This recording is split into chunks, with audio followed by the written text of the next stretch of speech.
இருளின் ராஜ்யத்திலிருந்து நாம் மறுபடியும் பிறந்த பொழுது தேவனுடைய அன்பின் குமாரனுடைய ராஜ்யத்துக்குள்ள வந்துட்டோம். அங்க என்ன பிரின்சிபல் வேலை செய்யும்னா, பாரம்பரியம் உங்களை கட்டி வைக்க முடியாது.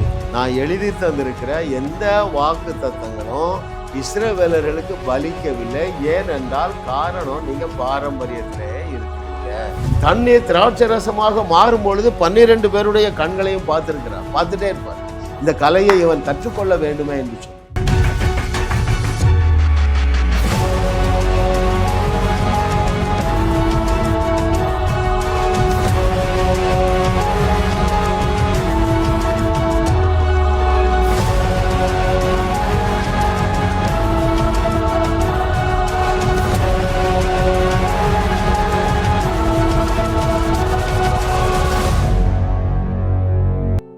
கர்த்தரை தெய்வமாக கொண்ட நீங்களும் நானும் பாக்கியவான்கள். ஏன் தெரியுமா அருமையானவர்களே? நீங்கள் சந்திக்கிற அத்தனை பிரச்சனைகளையும் தீர்த்து வைக்கக்கூடிய ஆற்றல் மிக்கவர்களாக இந்த பூமியிலே வலம் வந்து கொண்டிருக்கிறீர்கள். எந்த அளவு நீங்கள் ஆற்றல் மிக்கவர்கள்? இயேசு கிறிஸ்து செய்ததையும் செய்து அதைவிட பெரிய அற்புதங்களையும் செய்து இந்த உலகத்தில் உள்ள அத்தனை பிரச்சனைக்கும் நீங்கள் தீர்வாக இருக்கிறதுனால கர்த்தரை தெய்வமாக கொண்ட நாம் பாக்கியவான்கள். ஹல்லேலூயா, ஹல்லேலூயா. தேவன் இந்த நாளிலே 305வது அவருடைய அனந்த ஞானம் என்கிற தலைப்பிலே இனிய இறையரசு 20 இந்த சீரீஸ்ல 5வது செய்தியை நாம் கேட்க போகிறோம். அது என்ன தலைப்பு என்றால், சத்தியத்தை அறிந்தவர்கள் அல்லது ராஜ்யத்தின் பிள்ளைகள் பாரம்பரியத்தையும் எல்லைகளையும் எளிதாக தாண்டுவார்கள். வெரி வெரி இம்பார்ட்டன்ட் ட்ரூத் ஆவியானவர் கற்றுத்தர போகிறார். ரைட்? நாம் தேவனுடைய ராஜ்யத்திற்குள்ளே மறுபடியும் பிறந்திருக்கிறோம். இருளின் ராஜ்யத்திலிருந்து நாம் மறுபடியும் பிறந்த பொழுது தேவனுடைய அன்பின் குமாரனுடைய ராஜ்யத்துக்குள்ள வந்துட்டோம். அங்க என்ன பிரின்சிபல் வேலை செய்யும்னா, பாரம்பரியம் உங்களை கட்டி வைக்க முடியாது. ஹல்லேலூயா. ஐயா, வேதத்துல யார் யாரெல்லாம் பாரம்பரியத்தை தாண்டி வந்தார்களோ அத்தனை பேரையும் தான் தேவனால் ஆசீர்வதித்து உயர்த்த முடிந்தது, விடுவிக்க முடிந்தது, சுகம் கொடுக்க முடிந்தது. ரைட்? எனவே இந்த சீரீஸுடைய ஒரு தலைப்பு என்ன கொடுக்கலாம் என்றால், பாரம்பரியத்தை விட்டு ஒழிவோம், பாரம்பரியத்தை விட்டு ஒழிப்போம். பாருங்கள், முதலாவது பெரும்பாடு உள்ள ஸ்திரீல ஆரம்பிப்போம். ரைட்? தீட்டு உள்ள ஸ்திரீ வீட்டை விட்டு வெளியே வரக்கூடாது என்பது மாத்திரமல்ல, எந்த நபரையும் தொடக்கூடாது. தொட்டால் அவரும் தீட்டு ஆயிடுவார். பழைய நியாயப்பிரமாணத்தின் காலத்திலே தீட்டை உடையவள் 7 நாட்கள் என்ன செய்யக்கூடாது? வீட்டுக்குள்ளே வரக்கூடாது, ஆலயத்துக்குள்ளேயும் வரக்கூடாது. ஆனால் இந்த பெரும்பாடு உள்ள ஸ்திரீ அந்த பாரம்பரியத்தை எப்படி உடைத்தாள் என்று உங்களுக்கு தெரியும் இல்லையா? அந்த ஆண்கள் மத்தியில் இடித்து கொண்டு தவழ்ந்து கொண்டு இஸ்ரவேலின் தேவர குமாரனாகிய இயேசு கிறிஸ்துடைய வஸ்திரத்தை தொட்டது பாரம்பரியத்தை உடைத்தெறிந்தது. அந்த பாரம்பரியத்தை விட்டு வெளியே வந்து விட்டாளா இல்லையா? அது என்ன செய்தது? அற்புத சுகத்தை அவளுக்கு கொடுத்தது. அருமையானவர்களே,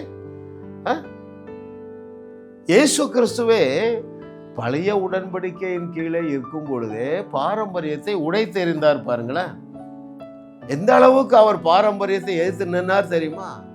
அந்த நாட்களில் இருந்த நியாயப்பிரமாண போதகர்கள், வேதப்பாரர்கள், பரிசேயர்கள், பிரதான ஆசாரியர்களுக்கு அவர் என்ன கொடுக்கிறார் பாருங்க, டோஸ் விடுறார். எப்படி டோஸ் விடுறாருன்னா, எப்பா நீங்க இப்படி பாரம்பரியத்தில் இருந்தா என்ன நடக்கிறது?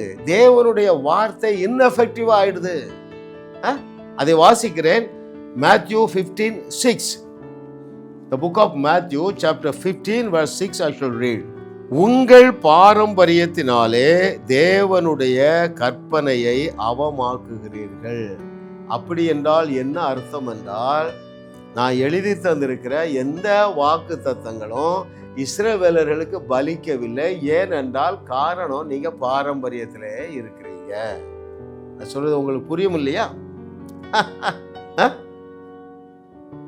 பழைய ஏற்பாட்டின்படி பிரேதத்தின் பக்கமே போகக்கூடாது. ரைட்? ஆனா இயேசு கிறிஸ்து அந்த பாரம்பரியத்தை உடைக்க வேண்டும் என்பதற்காகவே தானாகவே பிரேதத்தை போய் தொடுவார். நான் அதை உங்களுக்கு வாசிக்கிறேன். The book of Leviticus chapter 21 verse 11. லேவியராகம 21வது அதிகாரம் 11வது வசனம். பிரேதம் கிடக்கும் இடத்தில் போகாமலும் தன் தகப்பனுக்காகவும் தன் தாய்க்காகவும் தன்னை தீட்டுப்படுத்தி கொள்ளாமலும். பாருங்க, பிரேதத்தை போய் தொட்டுட்டா 40 நாட்கள் தேவாலயத்துக்குள்ள போக முடியாது. எருசலேமின் அந்த சாலமோனின் ஆலயத்துக்குள்ள போகக்கூடாது. ஆனா இயேசு கிறிஸ்து என்ன செய்வாரு? இன்டென்ஷனலா போவார். ஏன்? ஒன் ஆஃப் ஹிஸ் அஜெண்டா பாரம்பரியத்தை மாற்றணும், உடைக்கணும். ஹல்லேலூயா. கர்த்தரை தெய்வமாக கொண்ட நாம் பாக்கியவான்கள் அருமையானவர்களே. Thank you master for your goodness. ஒரு சாவு வீட்டுக்கு போயிட்டா 7 நாட்கள் போகக்கூடாது. இன்றைக்கும் யூதர்கள் அதை அனுசரிக்கிறார்கள். தென் தமிழகத்தில் அப்படி ஒரு சபை இருக்கு, அதுக்கு பேர் நாட்டு சபை. நான் அந்த சபையிலிருந்து தான் வருகிறேன். அதனால தான் இந்த பாரம்பரியத்தை பற்றி எனக்கு நன்றாகவே தெரியும். நாங்கள் சிறு வயதில் இருக்கும்பொழுது என்ன செஞ்சோம், ஒரு தாத்தா இறந்து போயிட்டாங்க. அங்கே ஆலயத்தில் போர் அடிக்கும். சனிக்கிழமை பிரசங்கம் ஒன்றும் உப்பு சப்பே இருக்காது. இன்டென்ஷனலாக நான் செய்த ஒரு காரியம் ஞாபகம் இருக்கு. அந்த தாத்தாவை போய் நாங்கள் வேணுக்குன்னு தூக்குறோம். ஏன்? பிரேதத்தை தொட்டா 40 நாள் ஆலயத்துக்கு போக வேண்டியதில்லை. அருமையானவர்களே, கல்லறை தோட்டத்துக்கு போனால் 7 நாள் போகக்கூடாது. ஆனால் இயேசு கிறிஸ்து என்ன செய்வார்? இன்டென்ஷனலா லாசருவின் கல்லறைக்கு போவார். வாசிக்கிறேன் அதை உங்களுக்கு. யோவான் 11வது அதிகாரம் 38வது வசனத்திலே, அப்பொழுது இயேசு மறுபடியும் தமக்குள்ளே கலங்கி கல்லறையின் இடத்திற்கு வந்தார். இன்டென்ஷனலா போறாருங்க. இந்த நாளில் நீங்கள் மனம் திரும்புகிற நாள். என்ன ஒரு பெரிய பரிதாபம் ஒன்றை சொல்லட்டுமா? அந்த நாட்களை சொல்லுவாங்க, ஆர்சிக்காரர்கள் சிஎஸ்ஐக்காரங்க தான் பாரம்பரியக்காரர்கள் என்று சொல்லுவார்கள். ஆனால் இன்றைக்கு அந்தோ பரிதாபம், பெந்தேகோஸ்தே சபையில் ஏராளமான பாரம்பரியங்கள். ஜுவல்ஸ் அணியக்கூடாது, ஒயிட் ட்ரெஸ் தான் போடணும், தரையில் தான் உட்காரணும், சேரில் உட்காரக்கூடாது, சிரிக்கக்கூடாது, முகத்தை தொங்க விட்டு கொண்டே இருக்கணும். நாங்கள் எங்களுடைய சபையில் என்ன செய்கிறோம் என்று சொல்லட்டுமா உங்களுக்கு? அங்கே வருகிற அத்தனை பேருக்கும் என்ன கொடுக்குறோம்? கம்யூனியன் கொடுக்குறோம். ஏன்? பாரம்பரியத்தை உடைக்க வேண்டும். நான் முன்னாலே ஒரு பெந்தேகோஸ்தே சபைக்கு போய் கொண்டு இருக்கும் பொழுது ஒரு வாலிபனுக்கு நான் கம்யூனியன் கொடுத்தேன். பாருங்க, பாஸ்டருடைய அப்பா சண்டைக்கு வந்துட்டார். உங்களுக்கு தெரியாதோ? அவன் குடிகாரன்னு உங்களுக்கு தெரியாதா? எதுக்கு கம்யூனியன் கொடுத்தீங்க? ஐயா, குடியிலிருந்து ஒரு விடுதலை கொடுக்கத்தானே அவர் ரத்தத்தையும் மாம்சத்தையும் நாம் கொடுக்க வேண்டும். ரைட்? சிறு பிள்ளைகள் நாங்கள் சொல்லிடுவோம், உங்களுக்கு குற்ற மனசாட்சியே அவசியம் இல்லை. இயேசு கிறிஸ்து எல்லாருக்காகவும் தான் ரத்தம் சிந்தினார். குறிப்பாக பாவிகளுக்காக ரத்தம் சிந்தினார். பிறந்த குழந்தைக்கே நீங்க இந்த கம்யூனியன் கொடுங்க என்று சொல்லுங்க. அவர் தான் நான் சொல்லிட்டாரு, நான் நீதிமான்களுக்காக வரவில்லை. அவங்கெல்லாம் மிஞ்சின நீதிமான்கள். பாவிகளை ரட்சிக்கவே மனுஷகுமாரன் வெளிப்பட்டார். அவருடைய ரத்தத்தையும் அவருடைய மாமிசத்தையும் எல்லாரும், குழந்தை முதல் பெரியோர் வரை, பாவிகள் முதல் பரிசுத்தவான்கள் வரை அத்தனை பேரும் அதில் பங்கு பெறும்படியாக நாளில் உங்களுக்கு ஒரு மனக்கண்கள் திறக்கப்படுவதாக இயேசுவின் நாமத்தினால. ஆமென். இரண்டாவது நாங்கள் என்ன செய்கிறோம் தெரியுமா? எங்கள் சர்ச்சில் பெரிய ஹீலரு, 3 வயசு 4 வயசு பிள்ளைகள். ஆரம்பத்தில் பென்சி என்று சொல்லி ஒரு குழந்தை வந்து அம்மா மடியில் தான் உட்கார்ந்துருப்பாங்க. எத்தனையோ பேரை சுகப்படுத்த அந்த சின்ன பிள்ளைய தேவன் பயன்படுத்தினார். ஆமாம். இப்பொழுது வந்தனா என்று சொல்லி 4 வயது பிள்ளை தான் எங்கள் சர்ச்சில் பெரிய ஹீலர். ஞாயிற்றுக்கிழமை சாயங்காலம் ஆராதனைக்கு வாங்க, அவ தொட்டு அத்தனை பேரும் சுகமடைகிறார். பாரம்பரியத்தை இன்டென்ஷனலாக மாற்றி அமைக்கும்படியாக அந்த விசுவாசத்தை தேவன் எங்களுக்கு கிருபையாக தந்திருக்கிறார். அப்புறம் நான் பிரிண்ட் பண்ணியே கொடுத்துருக்கிறேன். அதிகபட்சம் நீங்கள் 3.5 ஆண்டு காலங்கள் தான் இங்கே வரலாம். ஏன்? அதற்குள்ளாக நீங்கள் எல்லா கலையையும் கற்றுக்கொள்ளுவீர்கள். மரித்தோரே உயிரோடு எழுப்புகிற கலையையும் கற்றுக்கொள்ளுவீர்கள். தேவனிடத்திலிருந்து நேரடியாக செய்திகளை பெற்றுக்கொள்ளுகிற கலையையும் கற்றுக்கொள்ளுவீர்கள். அப்போ என்ன செய்யணும்? அதன் பிறகு நீங்கள் சொந்தமாக ஒரு சபையை ஆரம்பியுங்கள். ஹல்லேலூயா. ஐயா, சத்தியத்தை சரியாக அறிந்தவர்கள் பாரம்பரியத்தையும் எல்லைகளையும் எளிதாக தாண்டுவார்கள். நாங்கள் எளிதாக தாண்டிட்டோம்.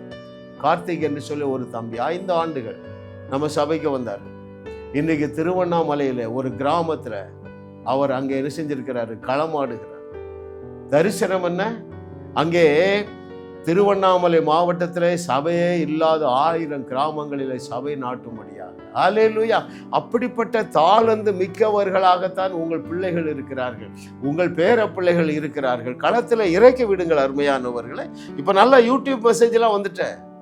3.5 ஆண்டுகள் கூட தேவையில்லை. ஏன்? ஒரு வருஷம் இந்த சத்தியத்தை, என்னுடைய பிரசங்கத்தை நீங்கள் 400 செய்தியை கேட்டுருங்க. தொடர்ந்து புதிய புதிய செய்திகளை ஆவியானவர் கொடுத்து கொண்டே இருக்கிறார். நாம் யூடியூப்ல அதை விளம்பரப்படுத்தி கொண்டே இருக்கிறோம். நீங்கள் கேட்க கேட்க கேட்க தெளிவடைந்து விடுவீர்கள், விசுவாசத்தில் வீரர்களாகி விடுவீர்கள். இயேசு கிறிஸ்து செய்தவைகளையும் செய்வீர்கள், அதைவிட பெரிய கிரியைகளையும் செய்து அவருடைய ராஜ்யத்தை உறுதி செய்ய சபை நாட்டை நீங்கள் எப்பொழுது புறப்பட போகிறீர்கள்? அருமையான போதகர்களை எப்பொழுது உங்களுடைய இளைஞர்களை உற்சாகப்படுத்த போகிறீங்க? ஹல்லேலூயா. எத்தனை வருஷம் அந்த சர்ச்சுக்கு போறா? 20 வருஷம் போறேன். என்னதெல்லாம் கண்டுபிடிச்சா? அங்கிள் உங்க செய்தியை கேட்டேன், எனக்கு நல்லா தெரிஞ்சிட்டு நான் ஏஜி சர்ச்சுக்கு போறேன். 20 வருஷத்துல இருக்கிறது எல்லாத்தையும் இழந்து விட்டேன். ஏன்? பாரம்பரியம். சதா குற்ற உணர்வை தூண்டி விடக்கூடிய செய்திகள். தேவன் உங்களை குறித்து அதிருப்தியா இருக்கிறார். ஏன்? உன் பரிசுத்தம் போதாது. ஏன் ஐயா தேவன் என் மீது அந்த கோபத்தில் இருக்கிறாரு? உன் ஜபம் போதாது, உன் முட்டு தேஞ்சது போதாது. இப்படிப்பட்ட பிரசங்கங்களை கேட்டு நடுத்தருவில் நிற்கிற அருமையான விசுவாசிகளை தயவு செய்து மனம் திரும்புங்க. தேவன் உங்கள் மீது எவ்வளவு அன்பா இருக்கிறார்? இயேசு கிறிஸ்துவிட்ட கேட்போமா? பிதா என்னை நேசிக்கிறது போல நான் உங்களை நேசிக்கிறேன். ஐயா, பிதாவாகிய தேவன் குமாரனாகிய தேவனை எந்த அளவுக்கு உசுருக்கு உசுரா நேசித்தாரோ அதே அளவு உங்க மேல உசுர வச்சிருக்கிறாருப்பா. இதை தெரியாமல் இருக்கிறதுனால தான் நீங்கள் விசுவாசத்திலே குந்தி அவிசுவாசத்திலே பெருகி இருக்கிறீர்கள். அவர் உங்களை குறித்து அதிருப்தியாக இல்லை. அவர் உங்களை குறித்து அதிருப்தியா இல்லை. He is so happy about that. You know why? பாருங்கள், 800 கோடி ஜனங்களில் இன்னும் 1% கூட விசுவாசிகள் இல்லை. ஒருவேளை சுமாரா இன்னும் 99 ஆடுகள் மந்தைக்கு வெளியே இருக்கின்றன. உன்னை குறித்து ரொம்ப சந்தோஷமா இருக்கார். ஏன் தெரியுமா? இயேசு கிறிஸ்து தேவனுடைய குமாரன் என்று நீ ஏற்றுக்கொண்டாயே. He is so pleased. உன்னுடைய பலவீனங்கள் அவருக்கு தெரியாதா? அவர் தானே உன்னை தெரிந்து கொண்டார். நீயா அவரை தெரிந்து கொண்டாய்? அவர் தானே உன்னை தெரிந்து கொண்டார். நீ ஏற்று செட்டு என்ன தவறுல செய்கிறாயோ, பாவத்தில் செய்யாரோ, பாவத்தில் விழுந்து கிடக்கிறாயோ, அதன் மத்தியிலும் தேவனுடைய அன்பு மாறாது. இளைய குமாரனை போல இருந்துடாதீங்க. இளைய குமாரனுக்கு இந்த அப்பாவுடைய அன்பை குறித்த நாலேஜ் இருந்துன்னா என்ன செய்திருப்பான் தெரியுமா? ஃப்ரெண்ட்ஸ் எல்லாம் விட்டுட்டாங்க, வேற வழி இல்லை, சாப்பாட்டுக்கு வழி இல்லை. பன்றி மேய்க்க போனதுக்கு பதிலாக அப்பா வீட்டுக்கு வந்திருப்பான். இன்னைக்கு அநேகர் நீங்க பன்றி மேய்க்கிறீங்க. பன்றி மேய்க்கிறன்னா என்ன? ஆரோக்கியம் இல்லை, குடும்பத்தில் சமாதானம் இல்லை, கடன் பிரச்சனை தலைக்கு மேல. ஏன்? அப்பாவுடைய அன்பை நீங்கள் சந்தேகிக்கிறீர்கள். ஏன்? தவறான பிரசங்கத்தை கேட்கிறீங்க, சுயநீதியை போதிக்கிற பிரசங்கத்தை கேட்கிறீர்கள். தேவன் உங்கள் மீது அன்பாக இல்லை அருமையானவர்களே, அன்பாகவே இருக்கு. அல்லேலூயா. ரட்சிக்கப்பட்ட ஜனமே, உனக்கு குட் நியூஸ். நீ ரட்சிக்கப்பட்டு இருக்கிறதுனால, அந்த ஒரே ஒரு தகுதியினாலே தேவன் உன் மீது உசுரையே வைத்திருக்கிறார். இளையகுமாரன் என்ன சொல்லிட்டு வாரான்? கண்டிப்பா எங்க அப்பாவால் என்னை ஏற்றுக்கொள்ள முடியாது, ஏன்னா அவ்வளவு அக்கிரமம் பண்ணிட்டேன். ஏனையா இயேசு கிறிஸ்து இந்த ஸ்டோரியை சொல்றாரு. அவன் 3 காரியங்களை நினைத்து கொண்டு வருகிறான். எங்க அப்பா போன உடனே காலில் விழுந்துடணும். அப்பா, நான் உங்களுக்கு விரோதமாகவும் தேவனுக்கு விரோதமாகவும் பாவம் செய்துட்டேன். 2வது என்ன சொல்ல நினைச்சிட்டே வரான்? இனி நான் உங்களுடைய குமாரன் என்று சொல்றதுக்கு பாத்திரன் அல்ல. 3வது, ஒரு வேலைக்காரன்னு ஒருத்தனா என்ன வச்சிடுங்க வரா. அப்பா பார்த்துட்டே இருக்காரு. தூரம் வரும்போதே ஓடி போய் கழுத்தை கட்டி அணைச்சிட்டாரு. ஏன் தெரியுமா? இவன் காலில் விழுந்துடக்கூடாது. கவனிக்கிறீங்களா? அப்பாவுடைய அன்பை சந்தேகிக்க வைப்பது பிசாசு. நீங்கள் நீதிமான்கள் ஆக்கப்பட்டதை அறியாத பிசாசுகள் என்ன சொல்றாங்க? தேவன் உங்க மேல கோபமா இருக்கிறார். அல்லேலூயா. Oh, thank you master for your goodness. What a loving daddy. Pavul அப்போஸ்தலனுக்காக, யோவான் அப்போஸ்தலனுக்காக நான் தேவாதி தேவனை துதிக்கிறேன். நம்முடைய தலைமுறையிலே வாழுகிற ஆண்ட்ரோவுக்காக நான் தேவாதி தேவனை துதிக்கிறேன். பவுல் அப்போஸ்தலன் என்ன சொன்னான்? நீங்கள் நீதிமான்கள் ஆக்கப்பட்டு இருக்கிறீர்கள். ரோமர் 8வது அதிகாரம் 30வது வசனம். அதே சத்தியத்தை விளக்குவதற்காக 2 கொரிந்தியர் 5:21 நான் உங்களுக்கு வாசிக்கிறேன். பவுல் சொன்னதுதான் இதுவும். The book of 2 Corinthians chapter 5 verse 21. இந்த வசனங்கள் நான் ஒரு 4-5 வசனம் சொல்ல போறேங்க. இந்த வேதத்தில் சொல்லப்பட்டிருக்கிற வசனங்களுக்கும் இன்றைய 99% சர்ச்சுக்கும் சம்மந்தமே கிடையாது. முதலாவது என்ன சொன்னேன்? ரோமர் 8:30. அது என்ன சொல்லுகிறது? எவர்களை முன்குறித்தாரோ அவர்களை அழைத்தும் இருக்கிறார், எவர்களை அழைத்தாரோ அவர்களை நீதிமான்களும் ஆக்கியும் இருக்கிறார். You have been made God's righteousness in your spirit man. அருமையான தேவர்களே, ஆவி, ஆத்துமா, சரீரம், நீங்கள் ரட்சிக்கப்பட்டிருக்கிறது ஆவி மனுஷனில் மாத்திரம்தான். இந்த ஆவி மனுஷனிலே நீங்கள் தேவ நீதிமான்கள் ஆக்கப்பட்டு இருக்கிறீர்கள். ஆவியான தேவன் உங்களுடைய ஆவி மனுஷனை மாத்திரம்தான் கனெக்ட் பண்றாரு. He is so pleased with you. இளைய குமாரனை போல பந்தி மேய்க்க போகாதீங்க. அவிசுவாசத்துல அப்பாவுடைய அன்பை சந்தேகிக்காதீர்கள். இரண்டாவது, நீங்கள் ஏற்றுக்கொள்ளாத வசனம் வாசிக்கட்டுமா? நாம் அவருக்குள் தேவனுடைய நீதி ஆகும்படிக்காக பாவம் அறியாத அவரை நமக்காக பாவமாக்கினாருங்க. இன்றைய சபைக்கும் இந்த வசனத்துக்கு சம்பந்தமே இல்லை. மூன்றாவது, எந்த வசனத்துக்கு சம்பந்தம் இல்லை? அங்கே எபிரேயர் 10:10. ஏன் அவர்கள் இன்னும் அவிசுவாசத்தில் வாழுகிறார்கள் தெரியுமா? அங்கே ஹீப்ரு 10:10 இயேசு கிறிஸ்துவுடைய சரீரம் ஒரே தரம் பலியிடப்பட்டதுனாலே அந்த சித்தத்தின்படி நாம் பரிசுத்தமாக்கப்பட்டு இருக்கிறோம். We have been sanctified in our spirit man. The spirit of the Lord, ஆவியான தேவன், he is so happy with you because you have been already sanctified in your spirit man. சபைக்கு தெரியல. நான் ஏன் ஆதங்கத்தோடு பேசுகிறேன் தெரியுமா? நான் 35 ஆண்டு கால விசுவாச வாழ்க்கையில இருந்தாலும் 1/4 நூற்றாண்டு எனக்கு வீணாயிற்று. உங்களுக்கு அப்படி வீணாக கூடாது என்பதற்காக தான் குழந்தைக்கு கற்றுத் தருகிறது போல கற்றுக் கொடுக்க ஆவியானவர் எனக்கு ஞானத்தை தந்திருக்கிறார். அருமையானவர்களே, அந்த ஒப்பற்ற ஒரே பலியிலே அவ்வளவு சூப்பர் நேச்சுரல் பவர் இருக்கிறது. It has sanctified you. Not only that, you have been perfectly perfected. வாசிக்கிறேன் அங்கே எபிரேயர் 10வது அதிகாரம் 14வது வசனத்திலே, ஏனெனில் பரிசுத்தமாக்கப்படுகிறவர்களை ஒரே பலியினாலே இவர் என்றென்றைக்கும் பூரணப்படுத்தி இருக்கிறார். You have been perfectly perfected in your spirit man, and the spirit of the Lord is so pleased with you. அந்த சால்வேஷன்ல அவ்வளவு blessing இருக்குங்க. நீங்கள் மறுபடி பிறந்தீர்களே, அதுதாங்க ஹையஸ்ட் ஃபார்ம் ஆஃப் blessing. கல்லறை தோட்டத்தை கூட காலி பண்ணிடலாம், ஆனா இந்த அற்புதத்திற்கு ஈடு கிடையாது. எந்த அற்புதத்திற்கு? நீங்கள் உங்கள் ஆவி மனுஷனிலே மறுபடி பிறந்திருக்கிறீர்களே. ஹல்லேலூயா. இந்த புக்கு தான் நீங்க முதலாவது வாசிக்க வேண்டும் என்று என்னுடைய மனைவி டிவி வியூவர்ஸுக்கு, யூடியூப் வியூவர்ஸுக்கு சொல்லுகிறார். வெறும் 300 ரூபாய் தாங்க. திருநெல்வேலியில கிடைக்கிறது, மதுரை, திருச்சி, சென்னையில கிடைக்கிறது. நான் எழுதின புஸ்தகம் அல்ல. நான் புஸ்தகத்தை ப்ரொமோட் பண்ண வரல, வார்த்தையை ப்ரொமோட் பண்ண வந்திருக்கிறேன். புதிய உடன்படிக்கையின் சத்தியங்களை ப்ரொமோட் பண்ண வந்திருக்கிறேன். அருமையானவர்களே, ஹல்லேலூயா. ஓ, வாட் எ லவ்விங் டாடி. நீங்கள் எப்பொழுது பாரம்பரியத்தை விட்டு வெளியே வருவீர்கள் தெரியுமா? சத்தியத்தை சரியாக அறியுமா. இன்னைக்கு என்ன சத்தியத்தை ஆவியானவர் கற்றுத் தருகிறார்? நீங்கள் ஏற்கனவே பரிசுத்தமாக்கப்பட்டு இருக்கிறீர்கள்.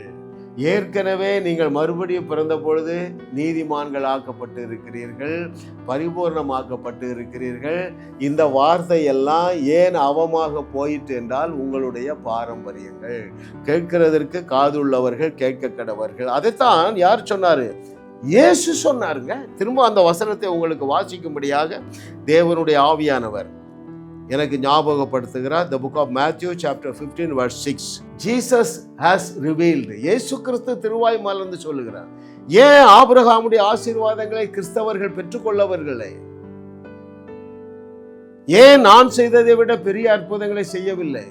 இதெல்லாம் நான் சொன்ன வார்த்தை தானே.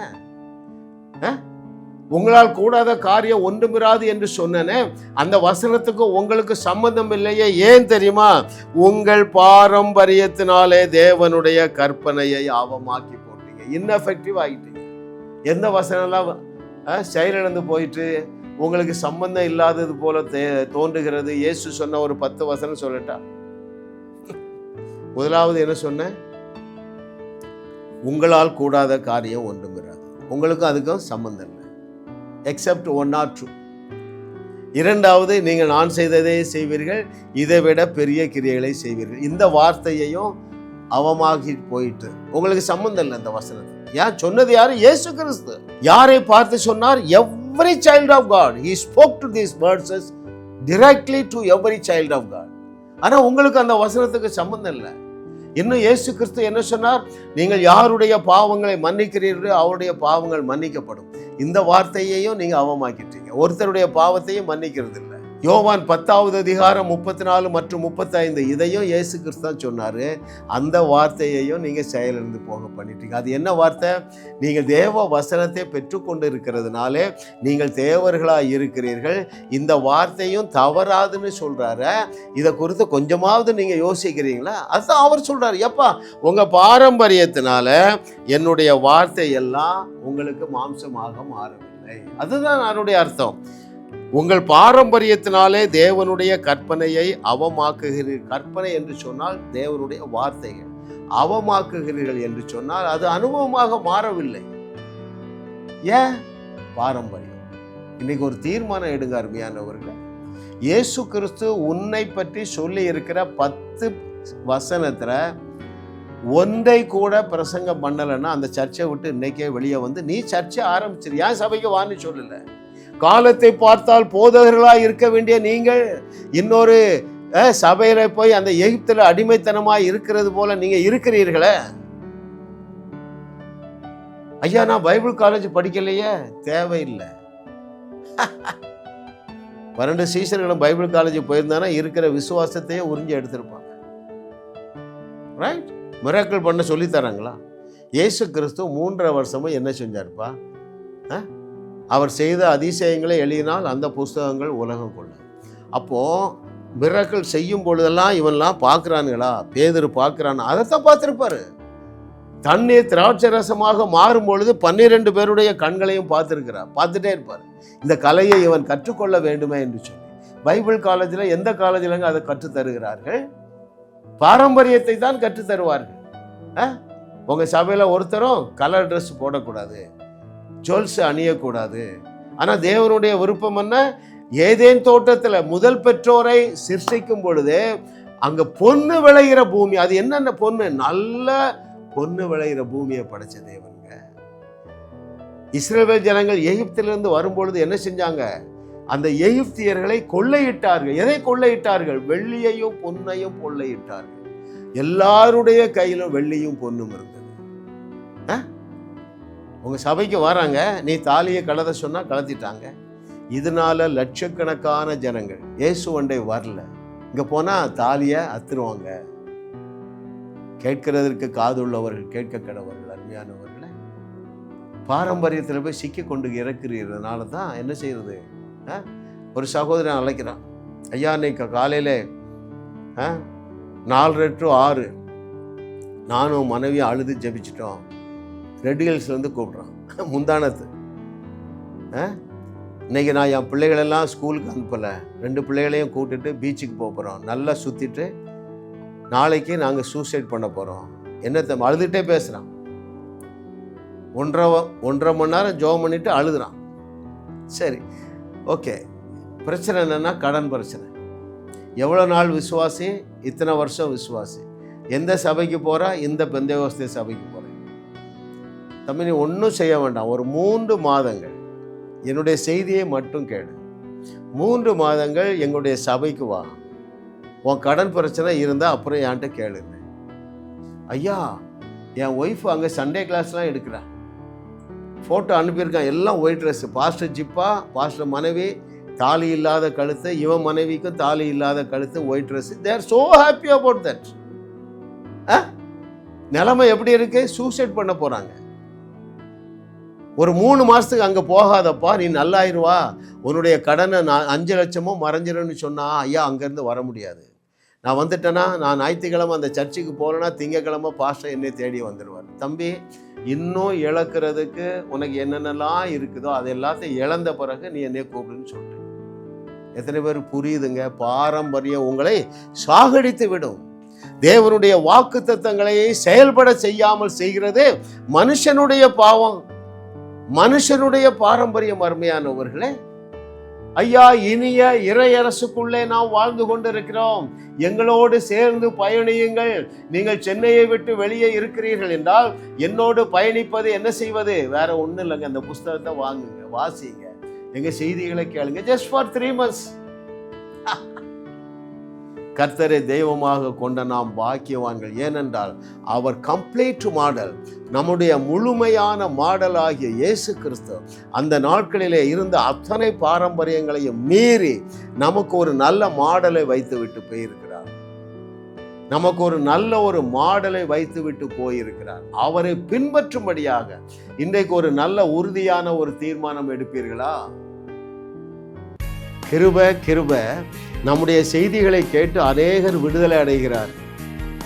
இந்த செய்தியை நீங்க கேட்டிருக்கீங்க, கண்டிப்பா உங்களுக்கு ஒரு ஆசீர்வாதம் வந்திருக்கு, இல்லை என்று சொல்ல முடியாது. ஜாஸ் மினிஸ்ட்ரிஸ் நல்ல நிலமாக இருக்கிறதுனால இந்த நிலத்துல விதையுங்கள். இந்த செய்தியை இன்னும் அநேக மீடியாக்கள் மூலமாக நாம் கொண்டு செல்ல நமக்கு என்ன வேண்டி இருக்குது? கம்ப்யூட்டர் வேண்டி இருக்கிறது, கேமரா வேண்டி இருக்கிறது, மீடியாவில் இன்வெஸ்ட் பண்ண பணம் வேண்டி இருக்கிறது. நீங்கள் ஆசீர்வதிக்கப்பட்டு இருக்கிறதுனால இதுவரைக்கும் நீங்கள் விதைக்கவில்லை என்றால் விதைக்க துவங்குங்கள். ஒரு விதையானது, ஒரு நாவல் பழ விதையானது வருஷந்தோறும் ஆயிரக்கணக்கான கனி கொடுக்கிறது போல நீங்கள் விதைக்கிற ஒவ்வொரு டாலரும், நீங்கள் விதைக்கிற ஒவ்வொரு ரூபாயும் வருஷா வருஷம் பல்லாயிரம் மடங்காக பெருகி உங்களையும் உங்கள் சந்ததியும் வாழுவார்கள். எனவே நீங்கள் இதில் தைரியமாக விதையுங்கள். இப்பொழுது இருக்கிறதை போல சாதாரண வாழ்க்கை வாழ மாட்டீர்கள், ஆபிரகாமுடைய ஆசீர்வாதங்களை சுதந்தரிப்பீர்கள் என்று கர்த்தர் சொல்லுகிறார். வாரந்தோறும் சென்னை முகப்பேரில் நடைபெறும் கிங்ஸ் அண்ட் குயின்ஸ் அசெம்பிளி ஞாயிறு ஆராதனைக்கு அன்புடன் அழைக்கிறோம். சத்தியத்தை சரியாக அறிந்து வெற்றி வாழ்க்கை வாழுவீர்கள். சென்னையில் உள்ள உங்கள் நண்பர்கள் உறவினர்களையும் 3 மாதங்கள் தொடர்ந்து வரும்படியாக உற்சாகப்படுத்துங்கள். முற்றிலும் ஜெயமான வாழ்க்கை வாழுவார்கள். உங்களையும் வாழ வைத்து உங்கள் மூலம் உலகத்தையும் வாழ வைக்கவே தேவன் எங்களை கிருபையாக அழைத்துள்ளார். விடுதலை பெறவும் சுகத்தை அனுபவிக்கவும் தொலைபேசியில் எங்களோடு தொடர்பு கொள்ளுங்கள். ஜாஸ் மினிஸ்ட்ரீஸ் யூடியூப் சேனலில் தொடர்ந்து செய்திகளை கேளுங்கள், சப்ஸ்கிரைப் செய்யுங்கள், வீடியோக்களை லைக் செய்து பலரோடும் பகிர்ந்து கொள்ளுங்கள். அவர்களும் ஆசீர்வதிக்கப்படட்டும்.